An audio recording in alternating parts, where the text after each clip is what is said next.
Good morning, everyone. We are the Group 13. I'm Eunice KB Huwag, and our topic for today is penal institution or penal colony until personal effects of inmates. But first, let us define what is penal institution. Penal institution or penal colony is any institution that is used to house or detain a person who is convicted of a crime. It is an institution where persons are confined for punishment, which is under the supervision of the subcolony, supervisor, colony assistant superintendent, and colony superintendent, which is called in the Philippines the Bureau of Correction.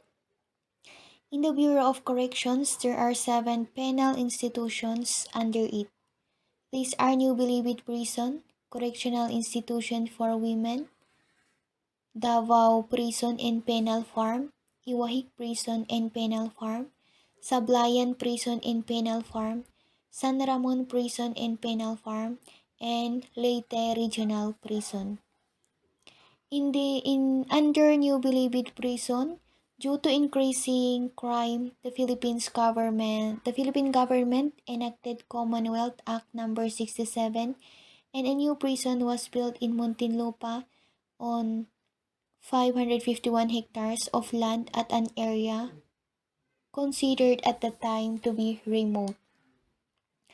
The new institution had a capacity of 3,000 prisoners, and it was officially named the New Bilibid Prison on January 22, 1941.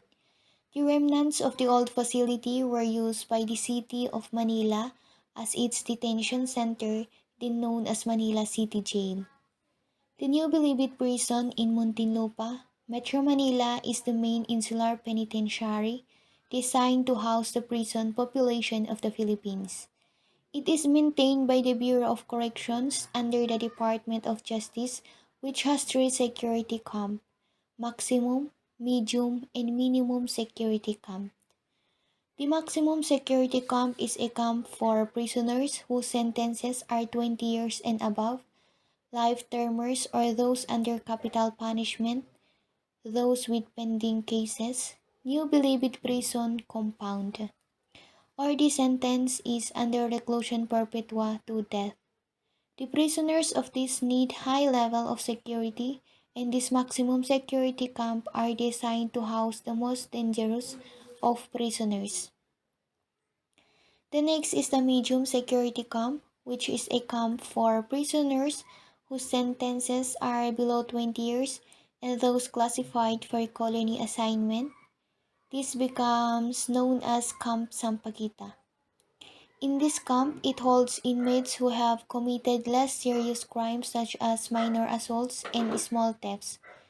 The inmates are generally less dangerous than those in maximum security prison.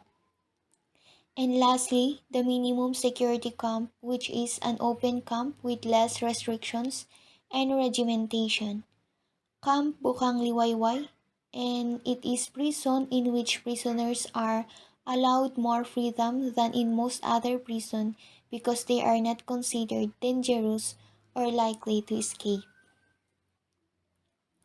Next institutions in the correctional institution for women, which is Women's Prison located in Mandaluyong, Metro Manila, Philippines. The prison is operated by the Bureau of Corrections. The prison first opened on an 18-hectare property on February 14, 1931. Previously, women are held at the old Bilibid prison. When the Philippines had the death penalty, female inmates condemned to death were held at correctional institution for women. On November 27, 1929, this prison was started by Prison Director Ramon Victorio. The Philippine Legislature passed Republic Act 3579 into law establishing the Correctional Institution for Women. This is located at Welfareville, Compound 9 de Febrero, Mandaluyong City. Its old name, Women's Prison, was changed to correctional institution for women. This was keeping with emerging trend in penology which emphasized correction rather than punishment. Convicts were brought back into the social mainstream, adjusted and rehabilitated with a better outlook in life. The next one is the Davao Penal Colony, which is the first penal settlement founded and organized under Filipino administration. The settlement, which originally had an area of approximately 30,000 hectares in the districts of Panabo and Tagum, Davao del Norte, was formally established on January 21, 1932. This colony is divided into three colonies: Panabo Subcolony, Kapalong Subcolony, and Abaca decorticating plant. This is the first penal settlement founded and organized under Filipino administration. Under Republic Act 3732 or an act authorized the Governor General to lease or sale the lands, buildings, and improvements in San Ramon Prison and Iwahig Penal Colony. It also granted authority to the Secretary of Justice to establish a new prison and penal colony in suitable public land. The next one is the Luhit Penal Settlement, now known as Iwahig Prison and Penal Farm. The largest operating institution under the Bucor was established in November 16, 1904 in Puerto Princesa City, province of Palawan by the Americans.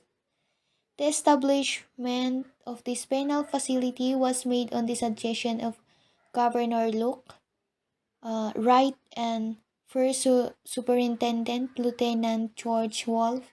This is also recognized as the first and most successful open penal institution of the world.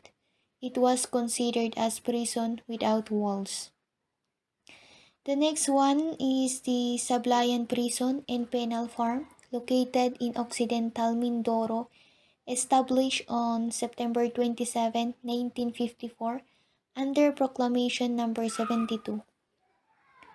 Prison records show that the first colonists and employees arrived in Sablayan on January 15, 1955.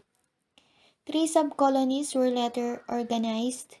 One is a reservation which this day remains part of a protected rainforest. Another is in a coastal area.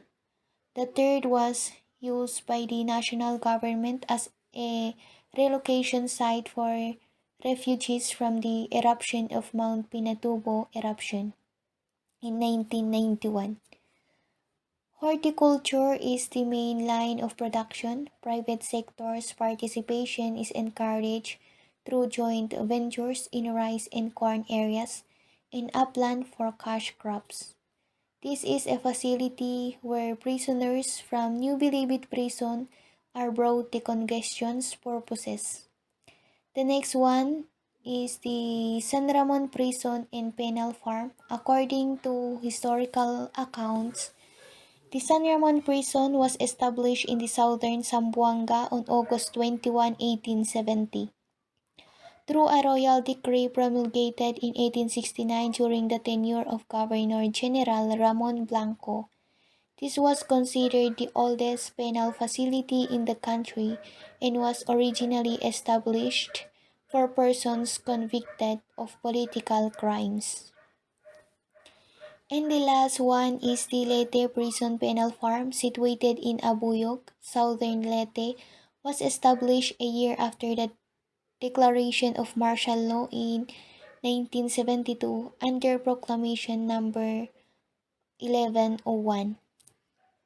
The Leyte Prison Penal Farm has an inmate capacity of 500. It follows the same agricultural format as the main correctional program, in addition to some rehabilitation activities. The prison admits convicted offenders from Region 6 and from the National Penitentiary in Muntinlupa. Leyte Prison and Penal Farms program of rehabilitation includes non-formal education, and applied training in building. Therapeutic community programs is also being undertaken for behavior modification. And this is the end of my report. Thank you for listening, and next reporter po. So for the next part of our reporting is the Bureau of Corrections operating procedures.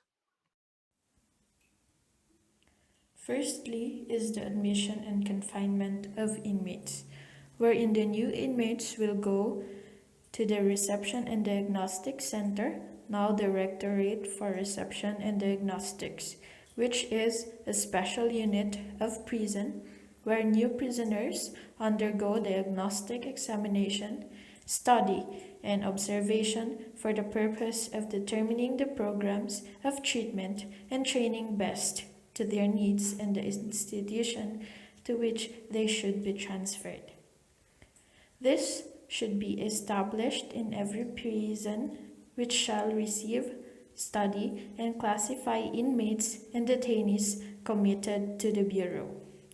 In this reception and diagnostic center are the staff that needs to check the new inmates.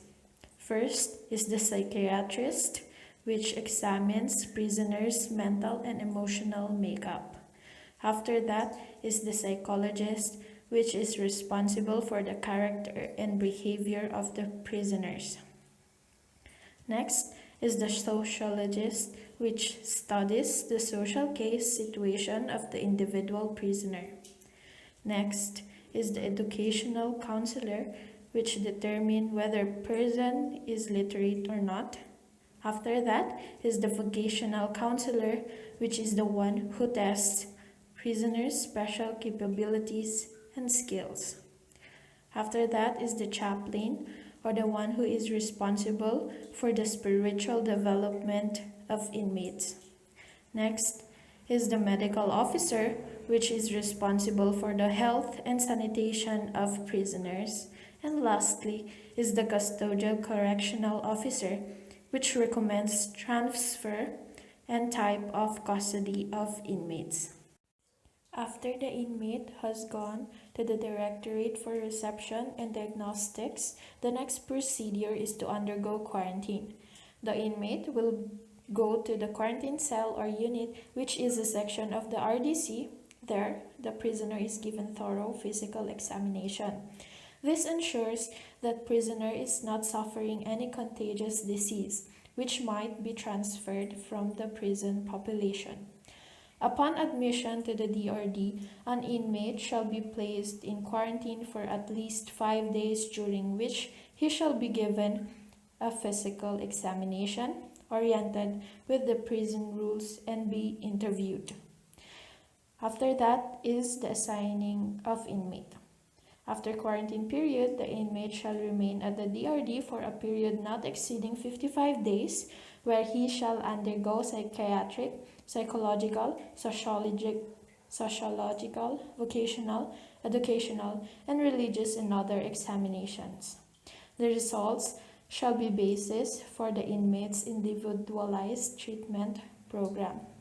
And the next is that the DRD shall keep a complete record of inmate. The second procedure is the in-depth explanation of the admission of inmates. Upon the admission, an inmate shall be received at the DRD of a prison upon presentation of the mittimus or commitment order, information and court decision, certificate of detention, and certification that the case of the inmate is not on appeal. Take note that the female inmate shall be received only at the Correctional Institute for Women. The form of mittimus or commitment order shall be under the signature of the judge and shall bear the seal of the court. After admitting, a prison shall keep a bound registration book wherein all commitment orders will be recorded chronologically. Next is the admission process, where the inmate shall be photographed and assigned a permanent prison number. The male inmate shall be given a regulation haircut and his beard or mustache, if any, shall be shaven off. An inmate may also not wear a wig or artificial hairpiece unless medical authorization to do so is approved by superintendent. After the admission process is the place of admission, which shall be made in an area that is physically separated from the general prison population. Next is the body search of an inmate.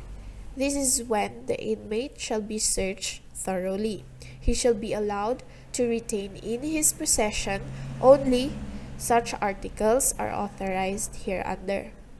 And right after that is the confiscation of contrabands, narcotics, and all other prohibited drugs or substances, the possession and or use of which are punishable under our law. All types of weapons, substances, or chemicals that may cause injury to a person, items, or articles are not allowed to be in their possession under prison rules. After that is the issuance of their uniforms and stuffs. The newly admitted inmate shall be issued with two regulation uniform or suits and t-shirts. Whenever practicable, he shall also be issued with one blanket, one mat, one pillow with pillowcase, one mosquito net, one set mess kit, and one pair of slippers. The inmate may bring clothes and other items essential to his well-being, provided that the quantity, nature, and dimensions thereof will not interfere with the safety and living conditions of the other inmates. The superintendent may allow the inmate to bring electrical equipment, provided the same is for the common use with other inmates. In no case shall an inmate be allowed to bring in luxurious items. An inmate may not wear jewelry items, but he may be allowed to wear an inexpensive watch. So that is all for our report. Thank you for listening.